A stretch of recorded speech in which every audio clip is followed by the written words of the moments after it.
গলা পর্যন্ত ঋণে ডুবে আছে আমেরিকা। দেশটির ধার নেওয়ার হার এমন পর্যায়ে পৌঁছেছে যে সুপার পাওয়ার হিসেবে পরিচিত দেশটির অর্থনৈতিক ভবিষ্যৎ নিয়ে শঙ্কা দেখা দিয়েছে। জানিয়ে বড় বিপদের শঙ্কা প্রকাশ করেছেন আমেরিকান ধনকুবের ইলন মাস্ক। তবে কি দেউলিয়া হওয়ার পথে আমেরিকা? বিস্তারিত থাকছে আরিফ হাসানের প্রতিবেদনে।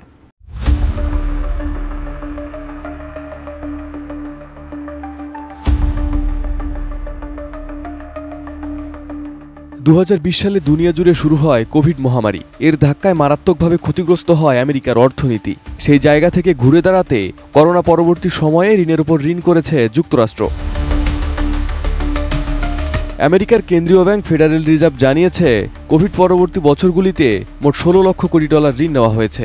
এবছরের নভেম্বরের 30 তারিখ থেকে শেষ 316 দিনে জাতীয় ধারের অঙ্ক প্রতিদিন বেড়েছে 630 কোটি ডলার। ফলে বর্তমানে গড়ে একজন আমেরিকানের মাথার উপর ঝুলছে 1,08,000 ডলারের ঋণ।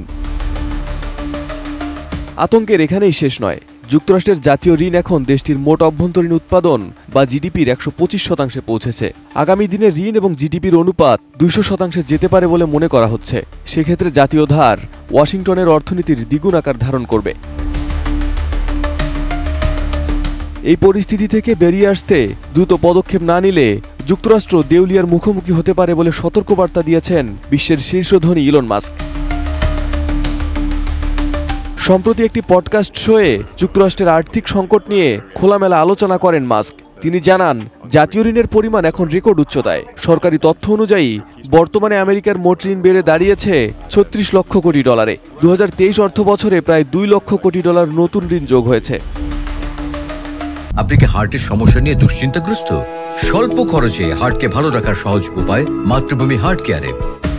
ইলন মাস্কের মতে ঋণ বৃদ্ধির অন্যতম কারণ ইউক্রেন যুদ্ধ এবং তাইওয়ানের জন্য বিপুল সামরিক ব্যয়। তিনি মার্কিন প্রশাসনের এই খরচকে অপ্রয়োজনীয় এবং নির্বুদ্ধিতা বলে আখ্যা দিয়েছেন। এছাড়া 2017 সালে তৎকালীন প্রেসিডেন্ট ডোনাল্ড ট্রাম্পের আয়কর কমানোর সিদ্ধান্তকেও দায়ী করেন তিনি। ইলন জানান, আয়কর হ্রাসের ফলে সরকারের রাজস্ব ঘাটতি বেড়েছে। জাতীয় ঋণ কমাতে সদ্য নির্বাচিত প্রেসিডেন্ট ডোনাল্ড ট্রাম্প ইতিমধ্যে সরকারি খরচ কমানোর পরিকল্পনা করেছেন। তিনি নতুন একটি মন্ত্রণালয় ডিপার্টমেন্ট অব গভর্নমেন্ট এফিসিয়েন্সি প্রতিষ্ঠার ঘোষণা দিয়েছেন। এর দায়িত্বে থাকবেন ইলন মাস্ক এবং রিপাবলিকান নেতা বিবেক রামস্বামী।